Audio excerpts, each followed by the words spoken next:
여기 자리 잡고 있어요. 네.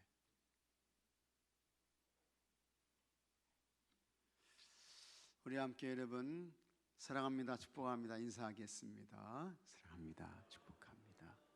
네, 사랑합니다, 축복합니다. 다시 한번 참 잘 오셨어요. 네, 참 잘 오셨습니다. 네. 자, 한번 같이 하겠습니다. 바벨론을 심판하시는 하나님. 여기 앞쪽으로. 네. 그 남왕국의 이제 역사를 보게 되면요, 이제 이 남왕국 유다가 바벨론의 침략을 받습니다. 바벨론에 여기 자 산성사속에 드렸어. 그 이제 바벨론의 침략을 받아요. 이게 세 번의 침략을 받는 거예요. 그래서 1차 침략이 이제 605년에 있게 되는 것입니다. 605년에 주전 605년에 이때 이제 포로로 끌려간 유명한 사람은 누구라고요? 다니엘. 그 다음에 2차 침략이 597년에 있게 되는 것입니다. 이때 이제 포로로 끌려간 사람은 제사장 누굽니까? 에스겔. 에스겔이 끌려가게 되는 거예요. 그 다음에 3차 침략이 이제 589년에 있게 되는 것입니다. 세 번에 걸쳐서 이제 이 바벨론의 침략을 받게 되는데, 그때에 바벨론 나라의 왕이 느부갓네살이라는 사람이었습니다. 그리고 이 바벨론은 아주 강력한 힘을 가진 그와 같은 나라였습니다.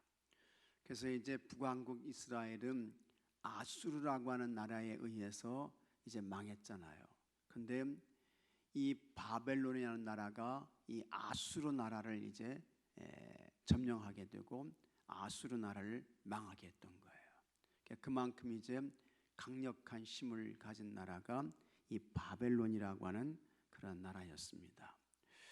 그래서 이제 남왕국 유다가 망할 때에 여러분 계속해서 말씀드리지만 성전도 불타고 성벽도 무너지고 왕궁도 불에 타서 없어지고 또 수많은 사람들이 이제 포로로 끌려가게 되고 이제 그렇게 해가지고 이제 바벨론 70년 포로 생활이 이제 시작되는 것입니다. 그래서 586년에 이제 유다 나라가 망해가지고 이제 돌아와서 538년에 제1차 포로 귀환을 하게 되는 것입니다. 그때에 이제 이 유다 백성들이 돌아가 가지고 성전 건축하면서 하나님 신앙을 가지고 살아라 이렇게 이제 명령을 내렸던 그와 같은 왕이 누구라 그랬습니까? 성이 고시예요. 고레스 왕이에요. 고레스 왕. 고레스 왕이 이제 그렇게 한 거예요. 근데 이 고레스 왕은 어디 나라였느냐? 이 고레스 왕은요 어느 나라 왕이었느냐? 이 사람은 바사라고 하는 나라의 왕이었습니다.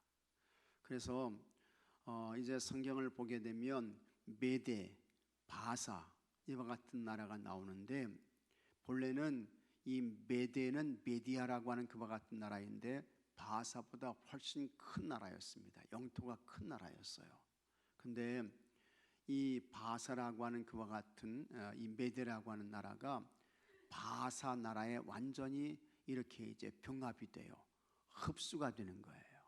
그래가지고 이제는 이 메데라고 하는 이 나라는 이제 이 바사라고 하는 나라에 흡수가 되면서 성경에서 이제 그 나라는 등장하지 않게 되는 거예요.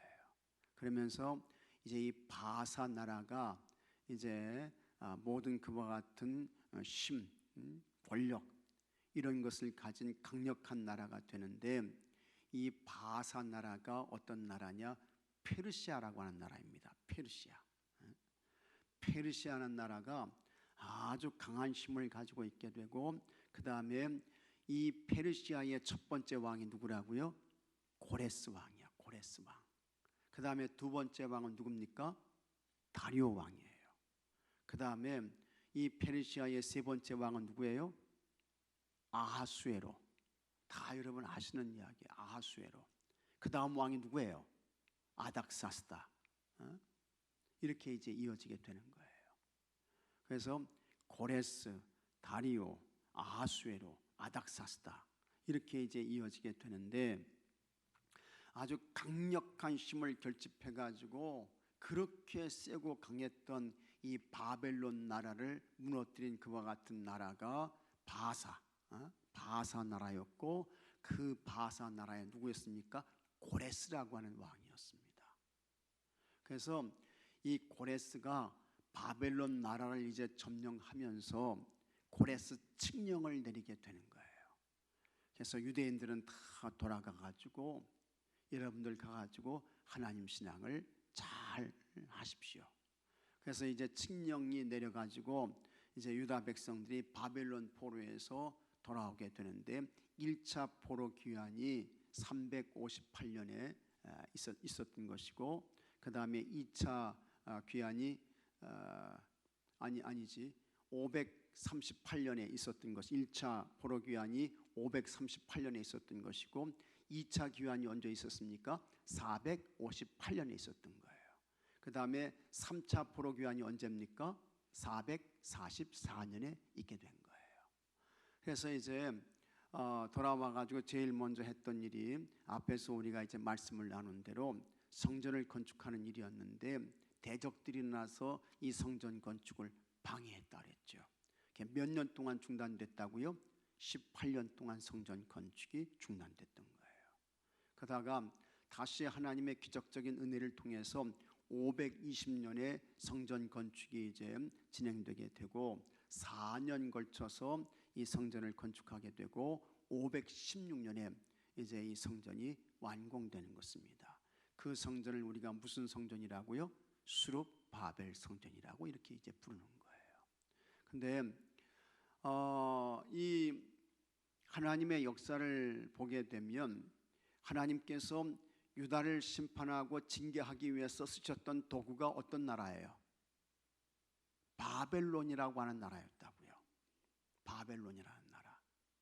이 바벨론이라는 나라를 통해서 하나님께서 불신앙과 우상으로 간 그와 같은 나라를 징계하고, 그 다음에 심판하고, 그래서 이 바벨론이라는 나라를 도구로 쓰셨는데, 바벨론은 어디까지나 하나님의 심판의 도구였습니다. 징계에 사용하신 그와 같은 도구에 불과했어요. 그러면 여러분, 자기의 위치와 신분과 그와 같은 자기의 그 현재적인 그와 같은 상황을 잘 이해하고 받아들이면서 하나님 앞에서 어떻게 해야 돼요? 겸손해야죠. 근데 그와 같은 겸손을 다 잊어버려요. 다 잊어버려. 그리고는 스스로 교만해가지고 하나님 앞에서 악을 행하고 부정을 행하고 가장 하나님 자리에까지 올라와가지고 하나님의 그 권위와 하나님의 그와 같은 능력에 도전을 하게 되고 그렇게 되는 거예요. 자기 신분과 주제와 위치에서 벗어난 거예요. 탈선을 했어요. 그래서 하나님께서 저 바벨론 나라를 그냥 두면 안 되겠다 해가지고 유다 나라를 징계하기 위해서 쓰셨던 그와 같은 이 바벨론 나라를 하나님이 다시 또 징계를 하시는 거예요. 심판을 하시는 거예요. 그렇게 해서 사용했던 도구가 어디라고요? 바사, 페르시아, 그와 같은 나라였던 것입니다. 그리고 이제 그 나라의 첫 번째 왕 고레스를 통해서 이제 유다 백성들이 다시 돌아오게 하시고, 이게 이제 하나님의 역사이고 하나님의 통치이고 하나님의 인도하심이었던 것입니다. 오늘 말씀의 내용은 유다 나라를 징계하기 위해서 하나님께서 사용하셨던 이 바벨론 나라를 바사라고 하는 나라를 통해서 하나님이 징계하시고 심판하시는 그와 같은 내용이 되는 것입니다. 그러면 여기서 우리가 얻어야 할 가장 중요한 영적인 교훈은 뭐냐? 다른 거 없어요. 같이 하겠습니다. 하나님 앞에서 겸손해야 된다. 겸손해야 된다는 거예요. 하나님께 앞에서 첫째도 겸손해야 되고 둘째도 겸손해야 되고 항상 겸손해야 되고 모든 일에 겸손해야 된다. 그걸 말씀해 주고 있는 거예요. 겸손하지 않게 되면 하나님께서 사용하셨던 도구라 할지라도 교만하면 하나님이 다른 그와 같은 나라나 국가나 방법을 통해서 하나님이 역시 그 교만한 그를 징계하시고 꺾으신다. 그걸 이제 오늘 우리에게 말씀해 주고 있는 것입니다. 하나님이 좋아하시는 사람이 있어요. 하나님은 같이 하겠습니다. 하나님은 겸손한 사람을 좋아하시고 있습니까, 여러분? 하나님은 겸손한 사람을 좋아하셔요. 그리고 하나님은 겸손한 사람을 쓰신다고요. 그 다음에 하나님이 대단히 싫어하시는 사람이 있어요.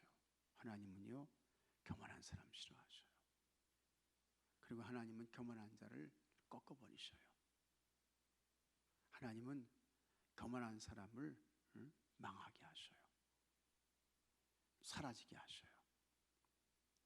그래서 하나님은 겸손한 자를 좋아하시고 교만한 자를 물리치신다. 이것이 오늘 말씀의 내용인 것입니다. 하나님 앞에서 항상 여러분 겸손한 여러분들이 되시기를 주의 이름으로 축복합니다. 우리나라도요, 하나님 앞에서 겸손해야 돼요. 겸손해야 돼. 하나님이 이 나라에 베풀어 주신 은혜와 축복과 돌봄과 역사를 부정하면 안 됩니다. 부인하면 안 돼요. 여러분들도 지금까지의 삶을 살아오시면서 하나님께서 여러분과 여러분의 가정에 하는 일들 위해 베풀어 주신 하나님의 은혜와 사랑과 돌봄과 인도 절대로 이거 부정하고 잊어버리면 안 되는 것입니다. 그렇게 되면 하나님께서 꺾으시는 거예요. 하나님께서 넘어지게 하시는 거예요.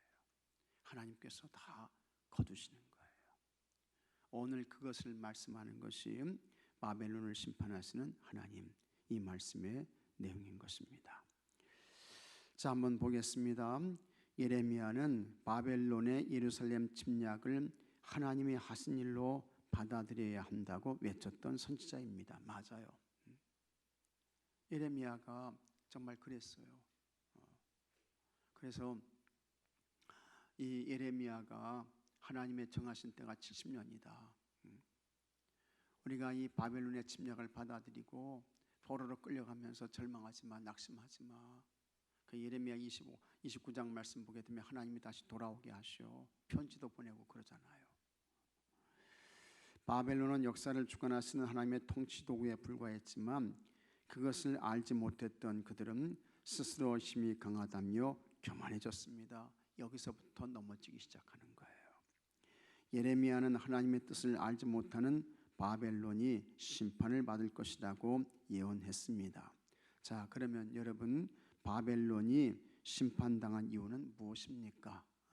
그렇게 강한 힘과 능력과 그와 같은 강력한 이 권력을 가지고 있었는데 이제 하나님이 심판하신단 말이죠. 그러니까 하나님은 역사의 주관자야. 하나님은 역사의 통치자야. 하나님은 역사의 지배자가 되시는 거예요. 왜 하나님께서 유다를 징계하는 데 쓰셨던 이 바벨론 나라를 하나님께서 징계하시고 꺾으실까? 그 이유가 뭐냐? 첫째, 잔혹했기 때문이다 라고 하는 것입니다. 남왕국 유다를 향해 나의 소유라고 부르신 하나님은 유다를 침략하고 착취한 바벨론을 심판할 것이라고 말씀하셨습니다. 타작하는 날에는 송아지가 마음껏 곡식을 먹을 수 있기에 기뻐하고 즐거워합니다. 타작하는 날에 뛰어다니는 송아지처럼 바벨론은 유다를 느작질하며 즐거워했습니다. 하나님은 바벨론이 즐거워한 만큼 수치와 치욕을 당할 것이라고 하셨습니다. 그들의 땅을 메마르고 황량한 죽음의 사막이 되겠다고 하셨습니다. 하나님은 바벨론을 들어 유다를 치도록 허락하셨지만 하나님의 백성들을 잔혹하게 대한 그들에 대하여 분노하셨습니다. 그래서 여기 이제 13절 말씀 보게 되면 이런 말씀이 나와요. 자, 13절 말씀 한번 같이 읽어보겠습니다. 여호와의 진노로 말미암아 주민이 없어 완전히 황무지가 될 것이라. 바벨론을 지나가는 자마다 그 모든 재난에 놀라며 탄식하리로다. 그러니까 여기 보게 되면 주민이 없어요. 사람이 없어진다는 거예요. 황무지가 돼요. 그렇게 찬란한 그와 같은 문화를 꽃피웠던 그와 같은 바벨론이 황무지가 됨으로 인해서 지나가는 모든 사람들이 그 재난에 놀라며 탄식하게 될 것이다 말씀하고 있는 것입니다. 그러니까 하나님께서 완전히 폐허가 되게 하신다, 이걸 말씀하는 것인데, 왜 하나님께서 이렇게 이제 바벨론을 하나님이 징계하시고 하나님이 심판하시고 꺾으실까? 그것은 도를 넘었다라고 하는 것입니다. 그래서 너무 잔혹하고 잔인하게 갖가지의 그와 같은 부정과 불법, 폭력 이런 것들을 저지름으로 인해서 하나님께서 진노하셔서 이 바벨론을 망하게 하신다라고 하는 것을 말씀하고 있는 것입니다. 그래서 여러분, 하나님의 뜻을 알지 못한 채 자신의 힘만 믿고 약한 사람들을 업신여기며 핍박하는 자들은 하나님의 무서운 심판을 받게 된다라고 하는 것을 말씀하고 있는 것입니다. 우리가 이 세상의 삶을 살아갈 때에 여러분, 항상 하나님 앞에서 내 위치, 내 신분, 내 자리가 어디인가, 이걸 잘 확인하시고 점검하셔야 돼요. 그리고 여러분, 우리가 하나님 앞에서 우리가 지켜야 할 그와 같은 자리가 있잖아요. 근데 그걸 넘어가 세상에서는 그걸 뭐라고 이야기를 합니까? 레드 라인이라고 이야기를 하죠. 레드 라인. 근데 하나님 앞에서도 우리가 지켜야 할, 넘지 말아야 할 그 선이 있다는 거예요. 영적인 레드 라인이 있다는 거예요. 자기 힘만 의지하고 자기가 강하다고 그렇게 하면서 이 세상에서 불의한 길로, 부정한 길로, 불법의 길로 이렇게 이제 브레이크 없는 그러한 자동차처럼 달리게 되면 하나님께서 그냥 두시지 않는다, 하나님께서 꺾어버리신다 라고 하는 것을 말씀하고 있는 것입니다. 하나님 앞에서 여러분의 자리를 넘지 말아야 할 그 선을 잘 지키시고 겸손하시고, 넘어야 할 선을 넘게 되면, 넘지 말아야 할 선을 넘게 되면 하나님의 무서운 심판과 징계가 오게 된다는 거예요. 잘 기억하시고 하나님 앞에서 하나님의 사람으로서 지켜야 할 그와 같은 자리, 위치 이런 것들을 잘 생각하며 하나님의 사람으로 사셔서 여러분, 하나님께서 지켜주시고 하나님께서 은혜를 베푸시고 하나님께서 붙잡아 주시고 이와 같은 여러분들이 되시기를 축복합니다. 그 다음에 두 번째, 하나님께 죄를 범했기 때문이다 라고 하는 것을 말씀하고 있습니다. 이전에 바벨론은 예루살렘을 포위하고 수많은 화살을 쏘며 고함을 치고 요새와 성벽을 처참히 무너뜨렸습니다. 그래서 여러분, 유다가 망할 때 어떻게 됐다고요? 성전도 다 불타. 왜 불질렀는지 몰라. 그 다음에요, 이 바벨론이요, 하나님 성전의 기명을 다 어떻게 합니까? 약탈했어요. 약탈. 그 다음에 다리오 왕은 그와 같은 이 성전의 기명을 가지고 뭐 했습니까? 술을 마셨다고. 하나님 거룩한 성전에서 쓰는 그와 같은 이 도구를 가지고 말이죠, 약탈해가지고 거기에다가 술 따라 마시고 노래하고 춤추고, 그러니까 이게 다 뭡니까? 도를 넘은 거야. 하나님 앞에서 큰 범죄야. 하나님이 진노하시는 거예요. 하나님이 심판하시는 거라고요. 하나님께서 그냥 두시지 않는 거예요. 그러니까 이게 아주 그냥 처참하게 그냥 이렇게 이제 도를 넘어간 거예요. 성전도 불태워버리고, 그 다음에 시드기야 왕 같은 경우에는요, 누나를 뽑아버렸다겠죠. 누나를 뽑아버리고 보는 데 앞에서 다 자식들을 다 죽여버리고 도를 넘어가는 거예요. 그래서 강력한 무력으로 남왕국 유다를 점령하고 정복하면서 자신들의 힘으로 이룬 것이라고 이렇게 이제 착각을 한 것입니다. 하나님은 교만할 대로 교만해져서 하나님을 조롱하는 죄까지 범한 바벨론이 유다에게 한 일을 그대로 당할 것이라고 말씀하셨습니다. 그 땅에 씨 뿌리는 사람도 추수하는 사람도 모두 끊겨 거주할 수 없도록 철저히 파멸시키고 바벨론의 포로로 끌려온 사람들을 모두 고향으로 돌아가겠다고 하셨습니다. 그래서 이제 여기 15절 말씀 보게 되면 그 주위에서 고함을 지르다 그가 항복하였고 그 요새는 무너졌고 성벽은 허물어졌으니 이는 여호와께서 그가 행한 대로 그에게 내리시는, 같이 하겠습니다, 보복이라. 근데 하나님의 보복이 어떻게 온다고요? 그가 행한 대로, 행한 대로 하나님께서 보복하신다는 거예요. 그가 행한 대로 그에게 갚으시는 도다. 하나님의 진노가 얼마나 컸나 하는 것을 말씀해 주고 있는 것입니다. 그래서 참 여러분, 우리가 조심하셔야 돼요. 조심하셔야 돼요. 하나님은 행한 대로 갚아주시는 분이야. 그 다음에 인생은 뭐라고요? 인생은 부메랑이야. 행한 대로 다 받게 되는 거야, 하나님 앞에서요. 제가 언젠가 이제 다시 말씀드릴 터인데, 사람은 기억을 못해요.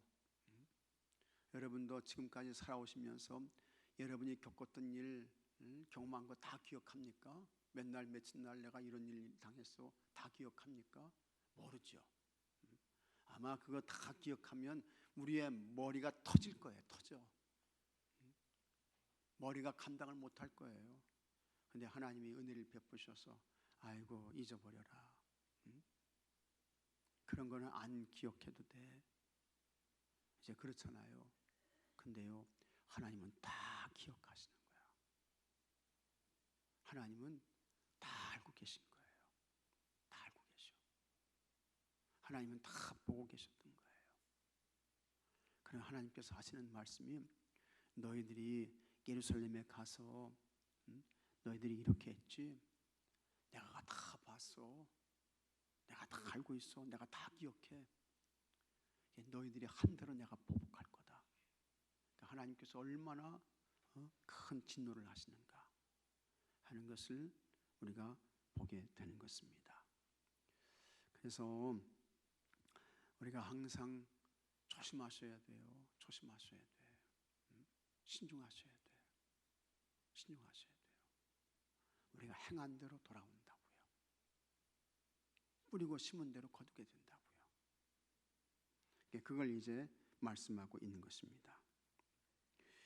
엘리 제사장과 사울 왕도 한때 하나님께 귀하게 쓰임 받았지만 하나님을 잊고 교만해지자 비참하게 몰락하고 말았습니다. 우리도 다르지 않습니다. 하나님 앞에서 교만의 죄를 행하면 쓰임 받는 자리에서 쫓겨난다는 사실을 잊지 말아야 합니다. 쫓겨나는 것으로 끝나는 것이 아니고요, 하나님께서 행한 대로 보복하신다는 거예요. 갚아주신다는 게 얼마나 참 이게 두렵고 무서운 것입니까? 자, 그 다음에 세 번째, 이스라엘을 돌아오게 하기 위해서입니다. 이제 하나님이 약속하신 대로 70년이다. 풀어주기 위해서 하나님께서 이제 이 바벨론을 망하게 하시는 거예요. 그래서 바벨론은 BC 586년에 예루살렘 성전을 파괴한 후 50년도 지나지 않은 BC 539년에 바사 왕국에 의해 멸망했습니다. 그래서 제1차 포로 귀환이 538년에 있게 되는 거예요. 538년에 하나님은 크신 권능으로 바벨론을 멸망시키고 자기 백성을 약속의 땅으로 돌아오게 하시어 나라와 민족과 성전을 회복하셨습니다. 하나님께서 바벨론 제국을 통해 남왕국 유다에 고난을 주신 이유는 하나님을 온전히 섬기는 자들로 돌아오게 하기 위해서였습니다. 언제나 자기 백성을 구원하고 회복시키시는 하나님은 자기 곁을 떠난 백성을 돌아오게 하시려고 바벨론과 같은 자들을 이제 사용하십니다. 우리도 고난 받을 때 나를 향한 하나님의 뜻과 계획을 깨달아야 합니다.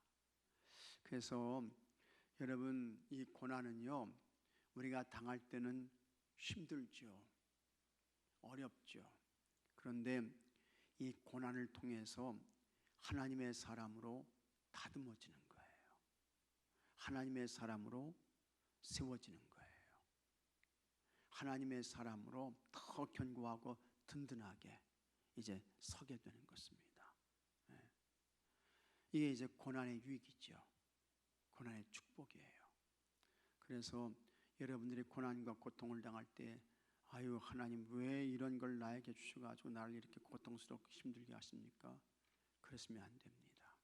하나님께서 나를 더 견고하고 든든하게 온전한 하나님의 사람으로 세우시려고 하나님께서 나에게 고난을 주시는군요. 고통을 주시는군요. 이와 같은 겸손한 마음으로 고난과 고통을 받아들이게 되면 그것이 여러분 그 사람에게 영적인 큰 유익이 되고 도움이 되는 줄로 믿으시기 바랍니다. 그래서 이게 고난의 축복인 것입니다. 이게 고난의 은혜인 거예요. 자, 신앙생활을 하다 보면 비난하는 사람들을 만나거나 생각지 못한 핍박에 고통을 받을 때가 있습니다. 하나님이 우리에게 이러한 일을 허락하시는 이유는 자기 백성을 깨닫고 돌아오기를 원하시기 때문입니다. 하나님 앞에 겸손히 엎드려 회개하고 돌아갈 때 하나님은 돌아온 자녀를 기뻐하시며 한없는 은혜로 회복시켜 주십니다. 그래서 오늘 말씀을 잘 기억하면서 하여튼 하나님 앞에서 끝까지 겸손하시는 여러분들이 되시길 바랍니다. 겸손하시는 여러분들 되셔야 돼요. 그리고 하나님의 사람으로서 하나님의 성민으로서 우리가 넘지 말아야 할 선이 있다. 이거 잘 지키시고 믿음의 반듯한 이와 같은 삶을 살아가시고 혹 여러분이 삶에서 고난과 위기를 당할 때 하나님께서 나를 다듬으시려고 나를 견고하고 든든하게 정금 같은 신앙으로 세우시려고 하나님의 이와 같은 고난과 시험을 주셨구나. 감사함으로 받으시고 잘 통과해서 원망이 아닙니다. 불평이 아닙니다. 짜증이 아닙니다. 감사함으로 잘 받으시고 통과해서 진짜 하나님의 뜻을 행하고 알고 준행하는 하나님의 사람들로 세워지고 나오게 되는 여러분들이 되시기를 축복합니다. 말씀 행하기 묵상 질문. 하나님이 두렵게 느껴진 적이 있다면 언제입니까? 여기 보게 되면 13절에 그와 같은 말씀이 나와요. 여호와의 진노로 말미암아 이런 말씀이 나오는데요. 하나님은 모든 것을 아시는 분이다. 하나님은 모든 것을 보시는 분이다. 하나님 앞에서는 어느 누구도 피할 수 없고 숨을 수 없고 도망갈 수 없다 라고 하는 것을 잘 기억하면서 정말 두렵고 떨리는 마음으로 여러분의 구원의 완성을 향해 나가시는 여러분들이 되시기를 바랍니다. 2번, 하나님 앞에 교만했던 일은 무엇입니까? 우리는 항상 겸손해야지.